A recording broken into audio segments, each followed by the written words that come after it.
우리 다 같이 합독해서 함께 합독해서 보도록 하십시다. 로마서 1장 8절부터 15절을 같이 합독합니다. 먼저 내가 예수 그리스도로 말미암아 너희 모든 사람에 관하여 내 하나님께 감사함은 너희 믿음이 온 세상에 전파됨이로다. 내가 그의 아들의 복음 안에서 내 심령으로 섬기는 하나님이 나의 증인이 됐으이거니와 항상 내 기도에 쉬지 않고 너희를 말하며 어떻게 하든지 이제 하나님의 뜻 안에서 너희에게로 나아갈 좋은 길 없기를 구하노라. 내가 너희 보기를 간절히 원하는 것은 어떤 신령한 은사를 너희에게 나누어 주어 너희를 견고하게 하려 함이니 이는 곧 내가 너희 가운데서 너희와 나의 믿음으로 말미암아 피차 아니함을 얻으려 함이라. 형제들아, 내가 여러 번 너희에게 가고자 한 것을 너희가 모르기를 원하지 아니하노니 이는 너희 중에서도 다른 이방인 중에서와 같이 열매를 맺게 하려 함이로되 지금까지 길이 막혀두다. 헬라인이나 야만인이나 지혜 있는 자나 어리석은 자에게 다 내가 빚진 자라. 그러므로 나는 할 수 있는 대로 로마에 있는 너희에게도 복음 전하기를 원하노라. 아멘. 우리 저기 계신 분 서로 같이 함께 인사하도록 하십시다. 하나님의 은혜 받으시길 바랍니다. 인사합시다. 예, 다시 한 번 더 합시다. 일심전심 지속합시다. 예, 오늘 이 시간에도 또 이 예배를 통하여 하나님께 영광이 되고 저와 여러분에게 은혜와 또 힘과 응답이 되는 귀한 시간이 되시기를 바랍니다. 오늘 로마서 1장 8절부터 15절의 말씀을 갖고 복음의 빚진 자라는 제목으로 우리가 하나님의 말씀을 생각하고 나누려고 합니다. 여러분, 이 나라의 경제가 요즘 어렵다 하지요. 근데 이 경제가 또 활성화되기 위해서는 뭐 잘 아는 상식입니다. 돈이 잘 돌아야 되는 거예요, 그죠? 돈이 잘 돌아야 됩니다. 어느 특정인에게만 돈이 가지고 있고 어느 특정 부류에게만 돈이 가지고 돌지 않으면 나라 경제는 무너지는 겁니다. 그래서 돈이 잘 돌아야 됩니다. 돈이 잘 돌 때 그 경제는 건강하다라고 표현하듯이 건강할 수 있습니다. 만약 어떤 사람이 돈을 가진 사람들이 그냥 우리 일반 국민들이라도요, 돈을 너무 갖고만 있고 쓰지 않는다. 그러면 어떻게 되죠? 그러면요, 예를 들면 이제 차근차근 잘 아시는 상식으로 사실 돈을 안 쓰면 기업이 어려워지잖아요. 그죠? 기업의 생산성이 약화되고 기업이 어려워지고 기업이 투자는 그냥 지금 생산 이렇게 제대로 되지를 못하죠. 기업이 어려워질 수밖에 없고 기업이 어려워지면 거기에 있는 노동자들 임금이 어려워지죠. 일자리도 많이 삭감될 것이고 그리고 임금이 체불되고 임금이 되지 않죠. 월급이 어려워지죠. 그렇다면 당연히 또 가계 경제가 어려워지고요. 가계 경제가 어려워지면 또 더 나가서 이제 또 기업이 소비를 또 안 하기 때문에 이 악순환이 되어지고 거기에 맞물려서 부동산도 어려워지고 이자도 못 갚고 이러면 나라 경제가 흔들흔들 할 수밖에 없는 거죠. 이게 이제 악순환인데요. 그러나 그렇지 않고 이게 돈이 잘 돌듯이 예를 들면 적당하게 과소비해서는 안 되죠. 그러나 적당한 소비가 될 때 또 이렇게 되어질 때 여유가 있어야 소비도 할 수 있고 또 그렇게 할 수 있을 때 근데 기업은 힘을 얻어서 생산을 많이 하게 돼요. 일자리도 많아지고 그러다 보면 이제 거기에 직장들의 이제 임금이 또 월급 수입이 많아지면 그러면 또 가게가 괜찮아지면서 또 역시 이제 이게 또한 새로운 또 여러 가지 이렇게 기업이나 사회에 이렇게 좋은 이렇게 순환이 되어지죠. 이와 같이 사실은 이 돈도 돌아야 된다. 우리가 잘 아는 거 알겠습니까? 강물도요. 물도 흘러야 됩니다. 물이 흐르지 않고 한 곳에 모여 있다. 그럼 어떻게 됩니까? 아무리 깨끗한 물이라도 이 물은 썩어지는 거예요. 물이 작은 곳에서 시내로 흘러서 시내에서 이렇게 강으로 흘러가 바다로 가서 쭉 이것이 계속해서 흘러가야 되는 거예요. 그래야만 모든 것이 이제 순환이 되면서 건강해지는 지구가 되는 거죠. 대기도 마찬가지입니다. 공기가 눈에 보이지 않지만 이게 흐르지 않습니까?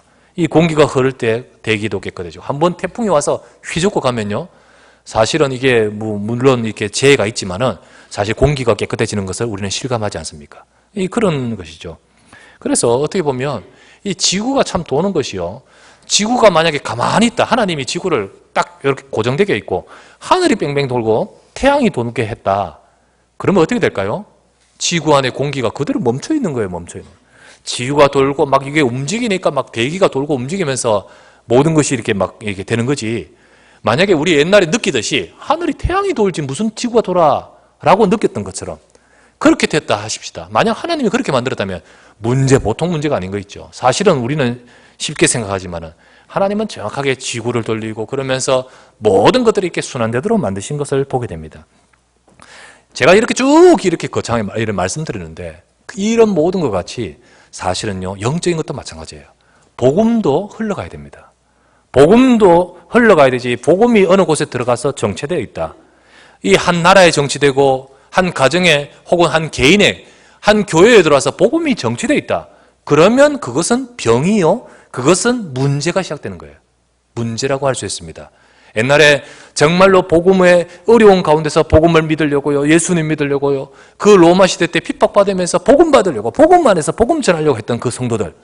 그러나 어느 순간 되어서 기독교를 공인하고 더 나아가서는 기독교를 국교로 인정하는 상황이 되었을 때 다 제도권 안에 들어와서 안 믿어도 기독교인이요. 다 기독교인이기 때문에 그때부터는요, 복음이 흘러가지를 않아요. 왜? 전도를 안 하는 거예요. 흘러가지를 않아요. 그냥 그 속에서 제도권 안에 있는 거예요. 그때부터 문제가 오기 시작한 거예요. 그때부터 병들기 시작한 거예요. 그래서 우리가 아는 중세시대의 그런 문제가 시작되는 것을 보게 됩니다. 이 복음이 흘러가야 돼요. 우리나라에도요, 복음이 자생된 것이 아니잖아요. 복음이 흘러 들어왔었잖아요. 이 복음을 받고 지금 우리나라가 복음을 받았어요. 우리나라에 복음이 들어올 때예요. 어느 곳에서 복음이 시작되어 또 이렇게 쭉 흘러와서 우리에게 들어왔을 것인데, 우리나라가 복음 받은 배경은요, 저 미국에 있습니다. 미국에 1805년에 보면 매사추세츠, 내가 이 발음할 때마다 만날 헷갈리는데 추세츠 이렇게 여기에서 윌리엄스라는 마을이 있습니다. 윌리엄스라는 마을. 이 마을에 그때 당시에 사실 아시다시피 청교도들이 그 미국에 가서 거기서 신앙 때문에 갔다가, 그런데 이게 100년 지나고 200년 지나면서 한때 막 어려울 때 그걸 지나고 어느 정도 안정되면서 신앙이 약화되기 시작한 거예요. 하나님을 떠나버리고. 그랬을 때 이제 하나님의 새로운 역사가 일어날 쯤에서, 그때 당시에는요, 자기들의 신앙에 급급해서 도망왔고 거기서 정착했고, 그리고는 이제 뭐 신앙이 약화되다 보니까 선교하는 국가는 아니었습니다. 미국이 전혀 그런 국가가 아니었어요. 그런데 이때 1805년에 이 윌리엄스라는 마을에서 하나님의 새로운 역사가 일어나는 가운데 거기에 윌리엄스 대학이 있었어요. 그 대학에 입학했던 몇몇 학생 중에, 많은 학생 중에 그 중에 사무엘 밀즈라는 사람이 있었습니다. 이 학생이 자기의 그 친구 여러 4명과 더불어 5명이, 이 5명이 기도를 시작한 거예요. 마음에 하나님의 은혜 주시는 가운데서 하나님, 우리 마을이, 윌리엄스 마을이 영적 부흥을 하게 하옵소서. 하나님, 우리 대학이 살아나게 하여 주시옵소서. 이것을 두고 기도를 우리 하자라고 하면서 기도 모임을 갖기 시작하는 거예요. 거기서 기도 모임을 가지면서요, 몇몇 학생들이 더 같이 기도하기 시작했죠. 이렇게 기도 모임을 갖고 계속 지속하고 있었습니다.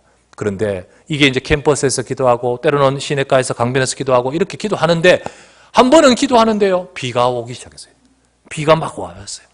그래서 학생들 다 뿔뿔이 흩어졌는데 이 5명이 남아서 기도하다가, 우리 기도를 계속하다가 어디로 들어갔냐면 건초 더미 속으로 들어가는 거예요. 이 건초 더미 속에서도 기도를 쉬지 않고 기도를 하는데 여기에 성령이 역사해버렸어요. 여기에 성령이 그들 속에, 마음속에 역사를 하셨는데요, 그들이 그때 그 속에서 어떤 비전을 품느냐, 하나님, 우리가 선교를 하게 하여 주시옵소서. 이건 꿈을 꾸지 못하는 상황이었어요. 왜? 그때는 그 나라가 선교하는 나라가 아니고 우리 이런 상황이었어요. 아예 미국은 선교사를 보내는 상황이 아니고요, 선교사 조직도 갖춰주지 않을 거예요. 그런 가운데 그들이 꿈을 꾸면서 우리가 선교하게 하여 주시옵소서. 이 시대에 나라 세계를 복음하게, 그들 5명의 그 마음을 품어요. 그러면서 기도를 계속하는 가운데서 하나님, 선교를 할 수 있는 학생들을 일어나게 해달라고, 그러면서 그들이 움직였는데, 그때 당시에 무디가 전도운동하는 것과 더불어서 플러스가 되어서 이게 시너지를 발휘하는 거예요. 불이 붙는 거예요. 여기서 당시에 전 선교 안 나갔던 그 나라에 선교사가 대거 일어나기 시작했나요? 하나님이 어떻게 역사하냐? 그때 선교사가 2만 명이 나갔습니다. 임하면 선교사, 와. 그때 선교사 중에 아시아를 향하여 가슴에 품고 들어온 선교사들이 있었어요. 그 중에 저 조그만 땅, 조선 땅을 두고 선교를 품고 들어온 사람이 있었어요. 그곳에 모였던 학생들, 선교를 위해서 모여서 자원하면서 함께 모여서 집회하면서 뜻을 품고 기도했던 학생들 가운데서 일어났던 선교사가 누구냐면 언더우드였습니다. 그리고 아펜젤러였습니다. 우리나라 처음 1885년에 이 땅에 들어왔던 제물포에 들어왔던 두 발을 내디뎠던 언더우드 선교사와 아펜젤러 선교사, 그 사람이었습니다. 그래서 이 조선 땅에 복음이 들어오게 되는 거예요. 이게 어떻게 흘러왔는지 역사를 보면요, 바로 거기서 시작되는 거예요. 그러면서 거기서 또 있었던 한 사람이 있었는데 그 사람이 바로 토마스 하디였는데, 그게 바로 1907년 우리나라 평양 대부흥운동 일어날 때 그때 주도적으로 역할을 했던 사람이 토마스 하디 목사였어요. 이게 그냥 우연히 일어난 것이 아니고요, 하나님께서 복음에 이렇게 개인의 심령과 그리고 이게 이런 것을 통해서 쭉 흘러서 우리나라까지 이렇게 오게 되는 거예요. 그런 가운데서 우리나라에 선교사가 들어왔잖아요.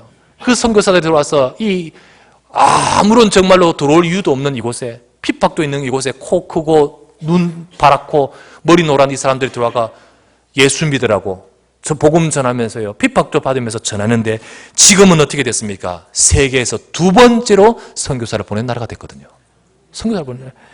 그런 가운데서 여러분, 이런 가운데서 여러분에게까지, 내게까지 복음이 들어간 거예요. 네 개의 복음이 들어왔어요. 네 개. 이 복음이요, 어느 날 여러분이 연구하고 막 찾다가 들어왔는 게 아니고 누구에서 흘러서 이제까지 온 거예요. 하나님은 여러분에게 복음을 딱 주실 때 나를 살리기 위한 것뿐만 아니라 이제는 나를 통해서 다른 사람, 나를 통해서 다른 세상, 그 세상을 살릴 계획을 갖고 내게 복음을 주시는 거예요. 그래서 사도행전 16장 31절에 이런 말씀이 있지 않습니까? 이르시되 주 예수를 믿으라. 그리하면 너와 내 집이 구원을 받으리라. 너, 그리고 그 다음 내 집, 이렇게 말하지 않습니까? 그래서 하나님은 우리에게 복음을 주실 때 이렇게 복음이 흘러가도록, 복음이 전달될 수 있도록 하나님 우리 계획을 갖고 계신 거예요. 그래서 우리는 우리 각자가 받은 복음, 내가 받은 이 복음을 전달해야 될 빚진 자라는 의식을 가지셔야 됩니다.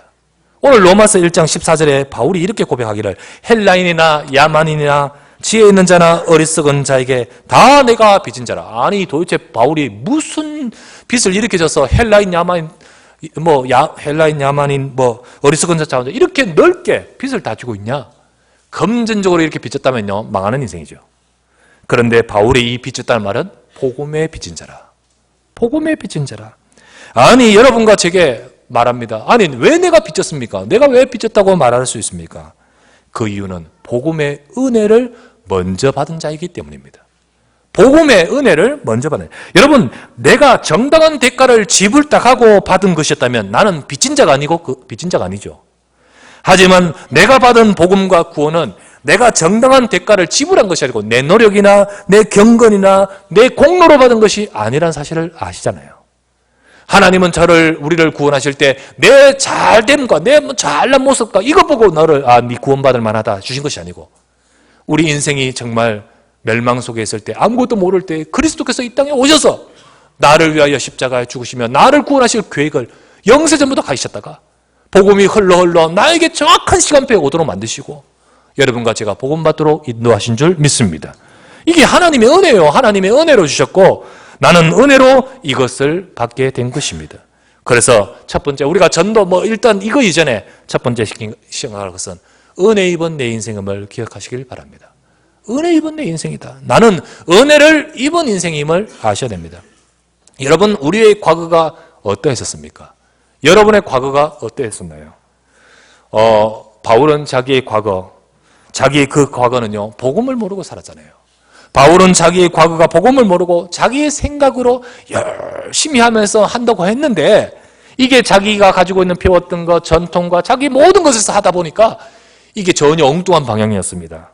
그러다 보니까 하나님의 뜻과는 전혀 반대로 오히려 복음을 막고 교회를 무너뜨리고 그리고 성도를 핍박하고 급기야 전도자 스데반을 죽이는 데까지 관여하여 활동했던 과거였습니다. 그랬던 그에게 복음이 알려지도록 은혜를 주신다는 것은 누구나 상상할 수도 없는 상황이었어요. 누구나 상상. 그래서 말하자면 바울이 예수님 믿고 전도자 된 것은 유 목사님 표현대로 뭐라고 합니까? 저 김정은이 남한을 사정을 서 보더니 나 예수 믿고 나 남한에 귀화할래 하라고 내려오는 거 똑같다는 거예요. 그런 센세이션을 일으키는 사건이었다는 거죠. 그 바울이 그렇게 되는 것은 누구나 상상도 못할 상황이었는데 어느 정도였냐면 한 지역을 복음하기 위해서 기도하고 있던 아나니아, 그 아나니아 전도자 아나니아에게 예수님이 바울이 있으니 바울이 가서 복음을 전하라고 할 때 아나니아가 이런 말 했잖아요. 사도행전 9장 13절에서 14절에 이런 말 했잖아요. 아나니아가 대답하되 주여 이 사람에 대하여 내가 여러 사람에게 듣사온즉 그가 예루살렘에서 주의 성도에게 적지 않은 해를 끼쳤다 하더니 여기서도 주의 이름을 부르는 모든 사람에게 결박할 권한을 갖고 백성에게 받았나이다 하거늘. 한마디로 아나니아가 이해가 안 되는 거 있죠. 이해가 안 되어서 예수님께 대묻는 말이 이 말 아니겠습니까? 이처럼 상상하기 어려운 역사였습니다. 바울 자신도 자기가 은혜를 받고 이렇게 된 것이요, 자기도 자기 자신이요, 이거는 그럴 수 없었던 상황임을 고백합니다. 자기의 과거를 고백하며 바울은 이런 고백을 합니다. 디모데전서 1장 13절에서 16절에 이렇게 말합니다. 내가 전에는 비방자요 박해자요 폭행자였으나 도리어 긍휼을 입은 것은 내가 믿지 아니할 때에 알지 못하고 행하였음이니라. 알지 못하고 행하였음이니라. 우리 주님의 은혜가 그리스도 예수 안에는 믿음과 사랑과 함께 넘치도록 풍성했도다. 믿보다 모든 사람이 받을 만한 이 말이요, 그리스도 예수께서 죄인을 구원하시려고 세상에 임하셨는데 죄인 중에 내가 괴순이라.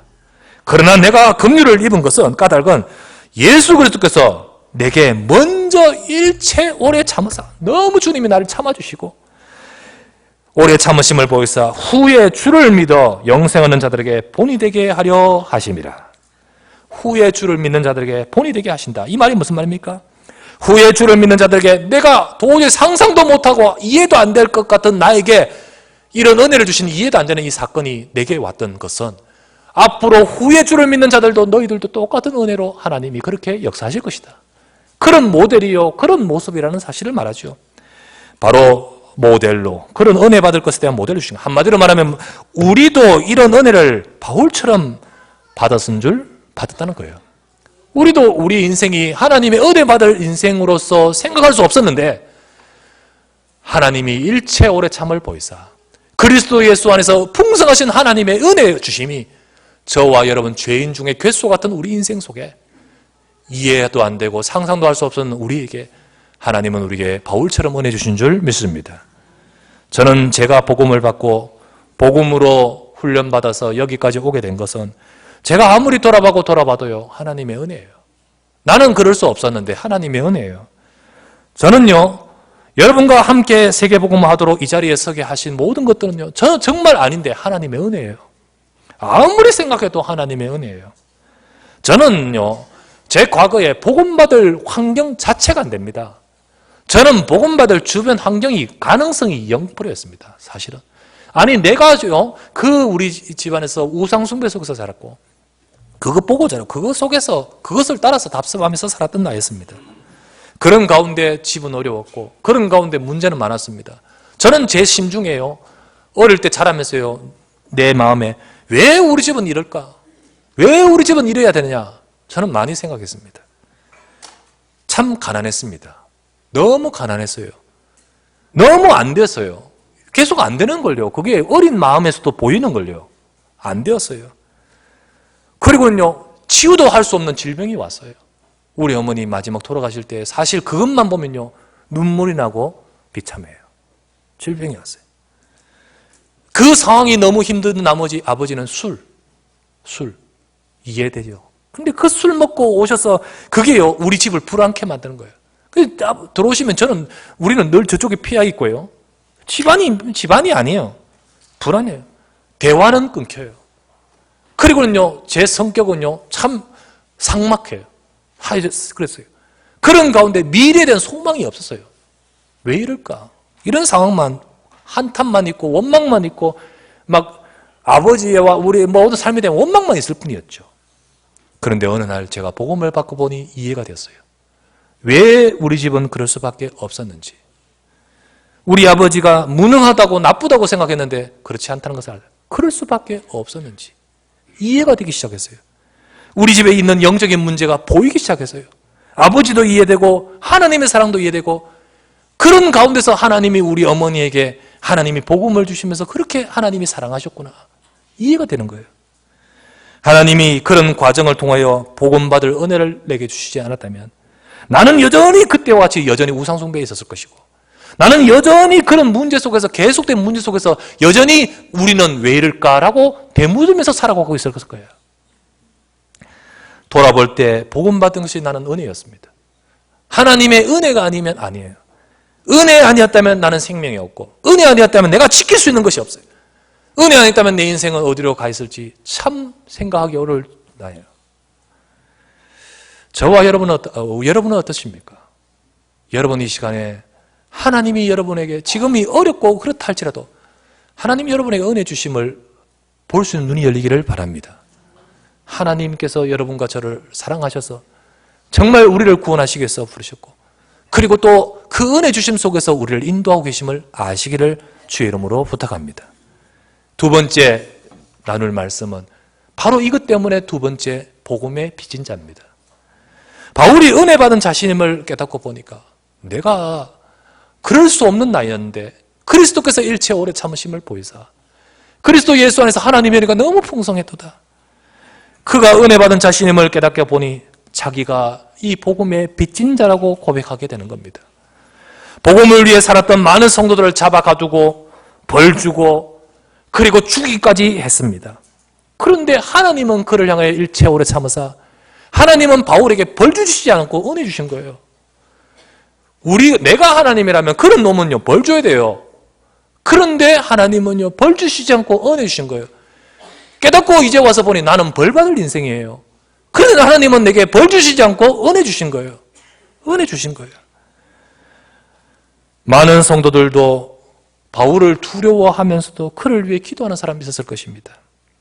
그 중에 절대 잊을 수 없는 사건은 바울이 그 스데반은 죽어서 마땅하다 하면서 스데반을 돌로 쳐 죽일 때에, 스데반이 죽어가는데 그 스데반의 모습은 천사 같은 얼굴과 모습으로 화하면서 변하면서 기도하는 모습, 기도하는 소리, 뭐라고 기도했습니까? 하나님이여 내 영혼을 받으시옵소서.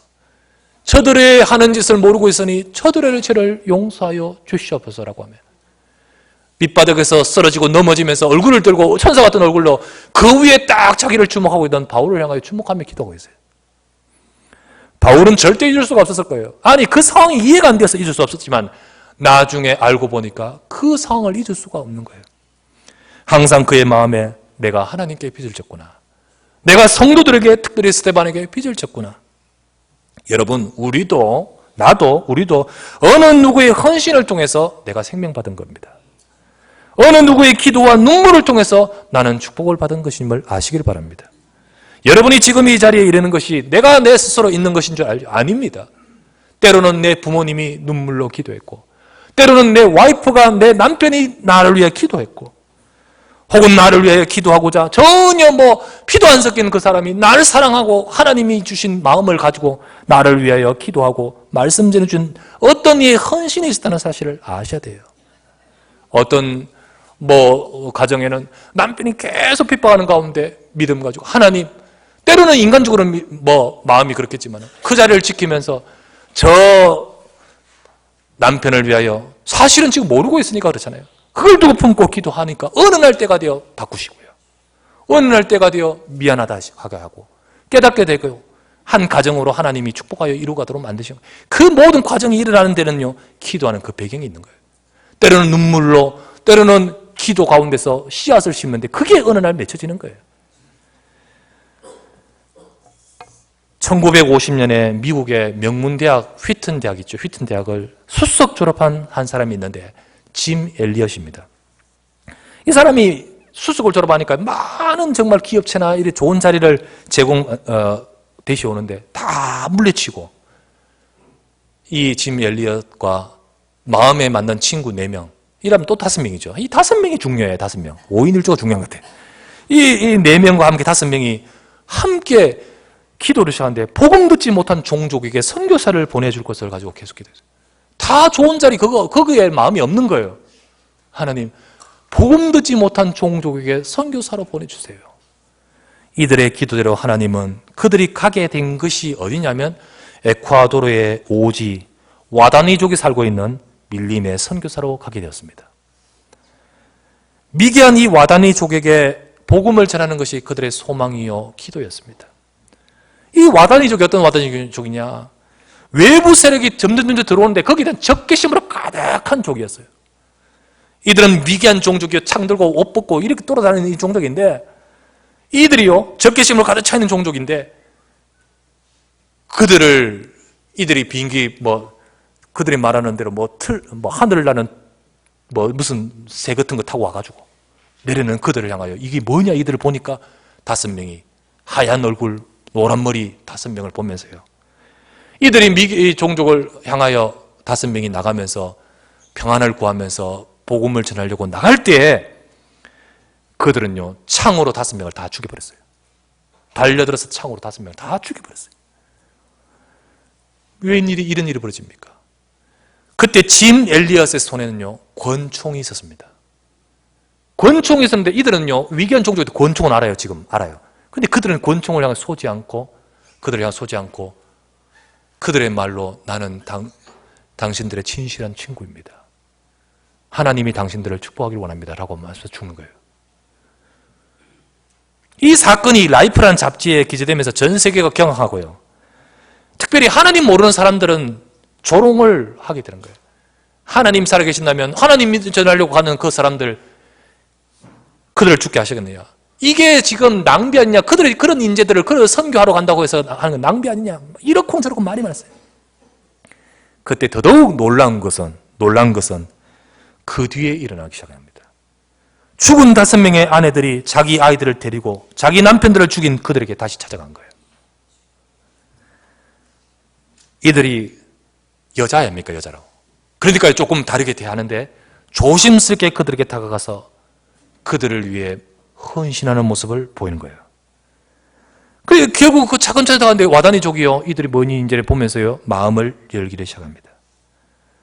그러다가 대화가 되기 시작하는 가운데 엘리엇을 죽였던 자, 그 엘리엇을 죽인 자가 그 엘리엇의 아내에게 와서 당신들은 뭔데 여기 와서 우리에게 이렇게 돕느냐, 뭔데 이렇게 와서 돕느냐, 이해가 되지 않는다.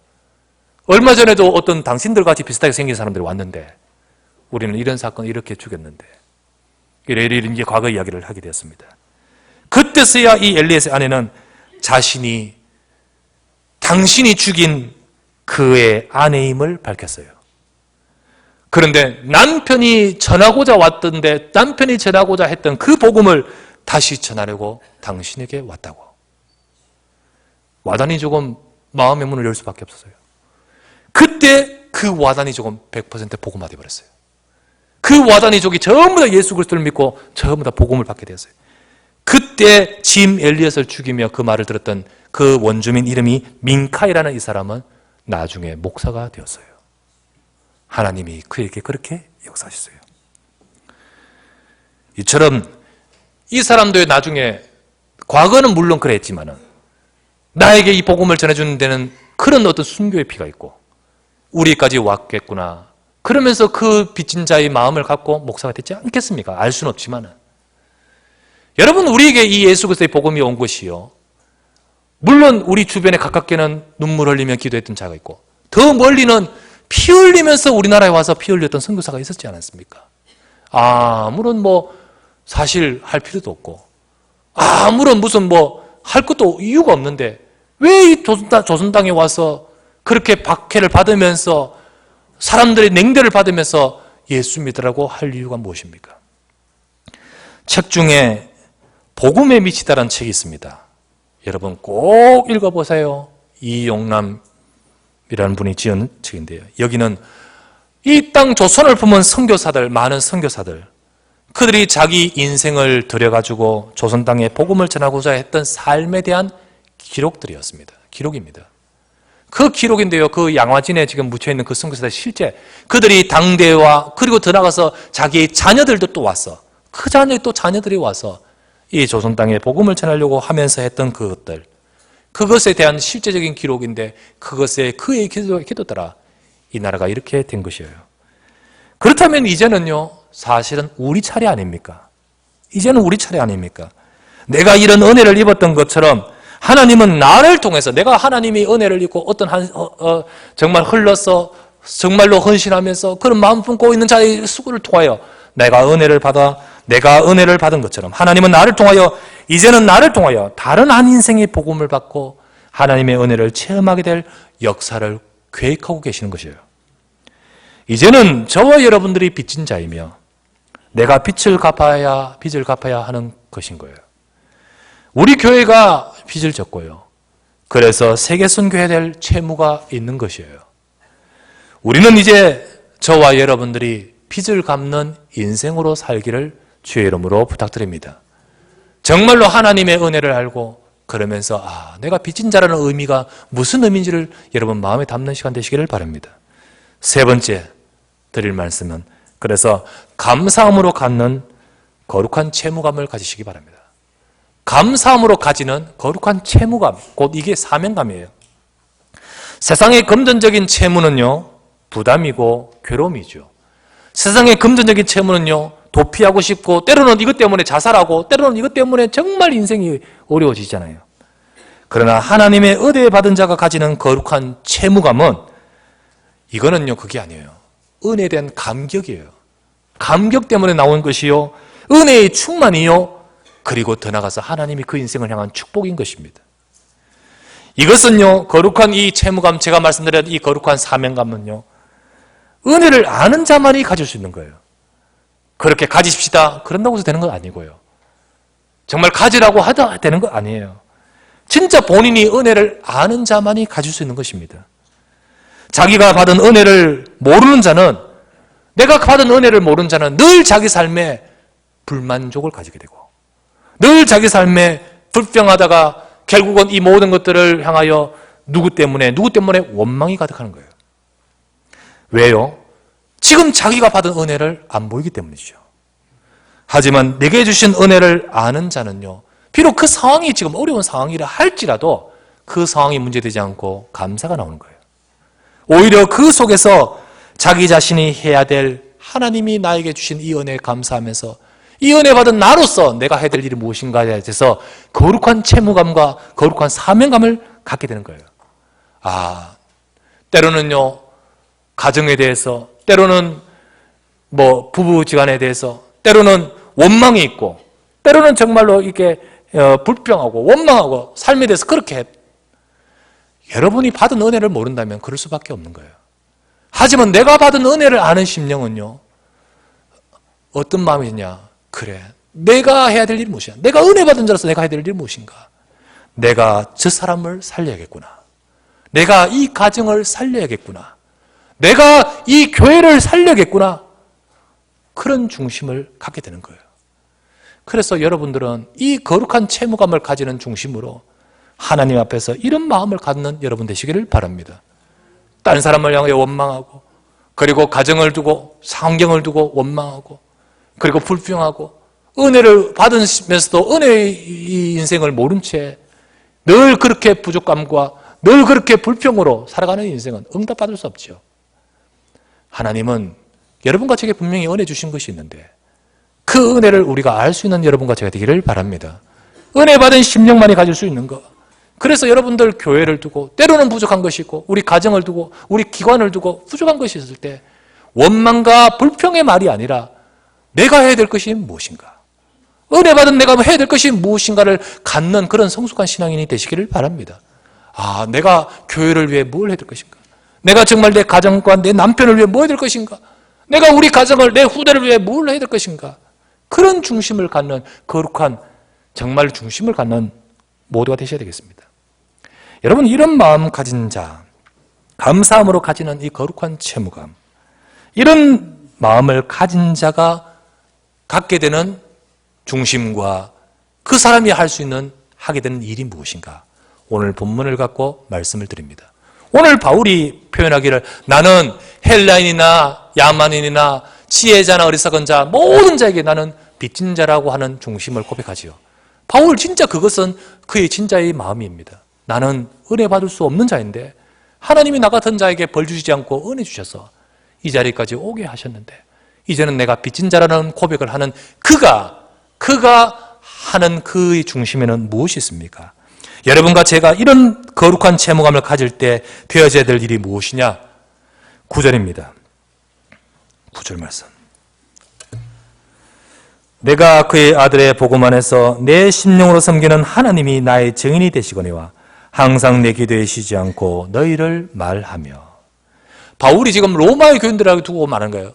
바울은요, 이 거룩한 채무감, 내가 빚진 자라고 하면서 복음, 로마에 있는 그들을 향하여 표현합니다. 내가 저들을 살려야겠구나. 내가 이 은혜 받은 자로서 내가 저들을 살려야 되지 않느냐 라는 중심과 마음을 갖게 되는 그가 나오는 일이 뭡니까? 그가 가지는 중심이 뭡니까? 그게 바로 기도인 것입니다. 여러분, 우리가요 정말로 먼저 이게 돼야 되는 거예요. 내가 내 남편을 위해 기도해야겠구나. 내가 먼저 은혜 받은 자예요. 빨리 상황은 안 되고 안 되지만 내 자녀를 위해 기도해야겠구나. 내가 우리 교회를 두고 기도해야겠구나. 내가 저 로마에 있는 자들을 위해 기도해야겠구나. 바울이 뭐라고 합니까? 하나님이 내게 증인이 되시거니와 내 기도에 너희를 쉬지 않고 말한다 했지 않습니까? 먼저 하나님은요, 우리 이 채무감을 가진 심령은요, 기도가 되게 되어 있습니다. 기도가 되게 되어 있어요. 우리가 111 전도운동 하지 않습니까? 이게 프로그램은 아닙니다, 절대. 교회 하는 프로그램 아닙니까? 프로그램이 되어서는 안 돼요. 사실은 프로그램이 아니라 여러분과 제가요, 우리 한 성도 전부 다 하나님의 은혜 받은 자, 빚진 자로서, 여러분, 사람이요, 최소 단위가 어딥니까? 사람의 최소는 2분의 1이 없지 않습니까? 1이지 않습니까? 1. 한 명 아닙니까? 한 명. 사람 반틈 없잖아요, 반틈. 한 명. 한 명 최소 아닙니까? 최소. 그러면 빚진 자로서의 최소의 양심 아니겠습니까? 빚진 자로서의 최소의 양심으로 우리가 1을 선택해야 돼요. 1.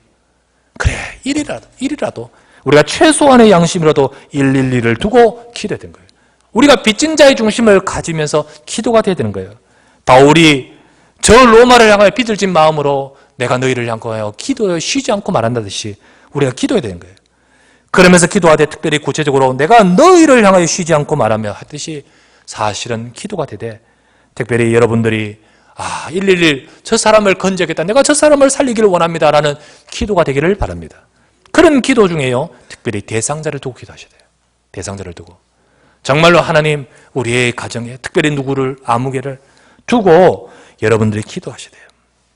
그래서 조금 후에 광고 드리겠지만요. 우리 111 전도운동을 두고 기도합시다. 예, 기도합니다. 이런 게 아니라 진짜 기도가 돼야 되고 마음에 가슴에 담고 그러면서 구체적으로 이 사람을 두고 내가 기도합니다는 구체적인 대상자가 선정이 돼요. 그래서 대상자를 우리가 같이 공유하면서 기도합시다. 그렇게 기도가 돼야 되는 거예요. 바울이 로마를 향하여 빚진 마음으로 기도하듯이 기도가 돼야 되는 거예요. 바로 빚진 자인 이 바울이 그 속에 나오는 것이 먼저 뭡니까? 기도. 로마를 향하여. 두 번째 우리가 되어져야 될 것이 무엇입니까? 10절부터 13절입니다. 10절부터 13절 말씀. 어떻게 하든지 이제 하나님의 뜻 안에서 너희에게 나아갈 좋은 길 얻기를 구하노라. 내가 너희 보기를 간절히 원하는 것은 어떤 신령한 은사를 너희에게 나누어 주어 너희를 견고하게 하려 함이니 이는 곧 내가 너희 가운데서 너희와 나의 믿음으로 말미암아 피차 아니함을 얻으려 함이라. 형제들아, 내가 여러분 너희에게 가고자 한 것을 너희가 모르기를 원하지 아니하느니 이는 너희 중에서 다른 이방인 중에서와 같이 열매를 맺게 하려 함이로되 지금까지 길이 막혔도다. 두 번째 되어져야 될 것이 무엇입니까? 마음의 원함이 있어야 돼요. 원함. 마음의 소원함. 마음의 정말로 원함이 원하는 마음이 있어야 되는 거예요. 바울은요 지금 기도하되 그게 그냥 입에서 나오는 기도가 아니고요. 마음에 원하노라. 내가 원하는 것을 너희가 알기를 원하노라. 정말로 내가 이걸 구한다라는 마음의 원함이 있지 않습니까? 원함. 여러분, 하나님은요 언제 역사하신지 아십니까? 우리 중심을 보고 역사하셔요. 하나님은 우리의 마음을 보고 역사하셔요. 그래서 우리의 마음에 111 전도운동을 두고 한 대상자를 두고 여러분의 마음에 담으시기를 주의 이름으로 부탁합니다. 마음의 원함을 갖고 그것을 두고 교회를 두고 내 가정을 두고 원망하고 말하고 그게 아니고요. 누구 탓하고 그게 아니고요. 진짜 가슴을 담고 내가 은혜 받은 자 아닙니까? 거룩한 채무감을 갖고 내가 이를 살려야죠. 하나님 앞에 원함을 갖기를 바랍니다. 그런 원함을 가질 때 놀라운 것은 하나님의 역사가 그것 때문에 나타나는 거예요. 성경 빌립보서 2장 13절 말씀에 이런 말씀이 있습니다. 너희 안에 행하시는 이는 하나님이시니 자기의 기쁘신 뜻을 이루기 위하여 너희에게 소원을 두고 행하게 하신다. 하나님의 기쁘신 뜻을 이루시기 위해서 하나님 어떻게 행하시냐? 이 하나님의 뜻을 소원을 품은 코드가 맞는 자, 그 코드 소원을 두는 자를 통하여 행하신다는 거예요. 그래서 우리가 하나님의 기쁘신 뜻, 하나님의 뜻을 이룰, 우리가 원래 제목이 하나님의 뜻을 이룰 전도자의 새로운 마음 아닙니까? 원함이 있기를, 그런 마음이 되기를 주의 이름으로 부탁합니다. 우리 모든 성도님들이 내가 받은 은혜를 알고 내가 복음의 빚진 자이구나는 이 중심을 갖고, 그러면서 빚진 자로서의 중심 속에서 나와야 될 것이 기도예요. 거기서 나와야 될 것이 간절함이에요. 원함입니다. 원함. 여러분들이 이 원함을, 이 중심을 가질 때 주님은 그 중심 가진 그 한 사람, 5명이 그 건축더미에서 기도하는 그 중심이 어떤 세계를 뒤집어 버립니다. 이 조선, 이 나라에 이 복음이 전해질 때까지 하나님이 만들어 가시는 거예요. 그래서 여러분, 모든 일에, 특별히 아침에도 교사에게도 말했지만요, 여러분 직분을 맡은 자나 우리 각자의 모든 사명에 있는 자에게 여러분 누구 강요해서 되는 것입니까? 누가 어떤 억지로 되는 것입니까? 그렇게 해서는 안 되죠. 112 운동 프로그램이니까 하는 거다 되는 겁니까? 안 되죠. 또 하다 보니까 습관적으로 되는 겁니까? 안 되죠.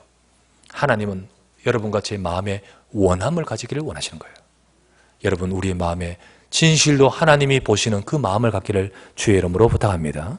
세 번째 마지막 15절 말씀에 복음의 빚진 자가 바울이 갖고 있는 중심이요 특별히 하는 것이 무엇입니까? 우리가 감사함으로 갖는 거룩한 채무감을 가진 자가 되어져야 될 것이 무엇입니까? 15절입니다. 그러므로 나는 할 수 있는 대로 로마에 있는 너희에게도 복음 전하기를 원하노라. 우리가요 기도가 되어지고 원함이 되어질 때, 간절함이 되어질 때 하나님은 상황 따라 문을 여시는 거예요. 할 수 있는 대로, 하나님이 되어지게 하신 대로, 그리고 하나님께서 곧 기회를 허락하시는 대로 복음 증거하기를 원하노라. 우리는 하나님이 이렇게 되어질 때 하나님 문 여시는 거예요. 그렇게 하실 때 하나님이 열어주시는 그 상황 따라서 복음을 전하고, 또 그 속에서 우리가 권고하고, 그 속에서 최선을 다하면 되는 거예요. 할 수 있는 대로만 최선을 다하면, 그렇게 할 때 그 역사는 하나님이 하시는 줄 믿습니다. 여러분과 저에게 바로 하나님이 하시려고 그것을 두고 저와 여러분이 먼저 갖고자 하는 중심이 바로 이것인 거예요. 그래서 오늘 이 시간에도 이 자리에 계신 여러분들, 우리 성도님들, 우리에게 은혜 주신 하나님, 내가 은혜 받은 이 인생, 나는 이 은혜 받았는데 알고 보니까 참 나를 위해 희생하고 헌신하고 그 수고들, 더더욱 더 피 흘리기까지 내게 복음 주신 이 흘러옴, 이게 내게까지 왔구나. 그렇다면 나에게 이제는 내가 복음의 빚을 지는 빚진 자로서 내가 무엇을 해야 될 것인가? 거룩한 채무감과 거룩한 사명감, 이 속에서 거룩한 채무감을 가진 바울이 했듯이 기도가 되어지는 여러분 되시길 바랍니다. 정말로 우리 마음의 원함, 간절함, 정말로 마음의 바람, 이게 있어야 되는 거예요. 하나님, 우리의 기관을 부흥시켜 주시옵소서. 하나님, 우리 구역이 우리 다 살아나게 하여 주시옵소서.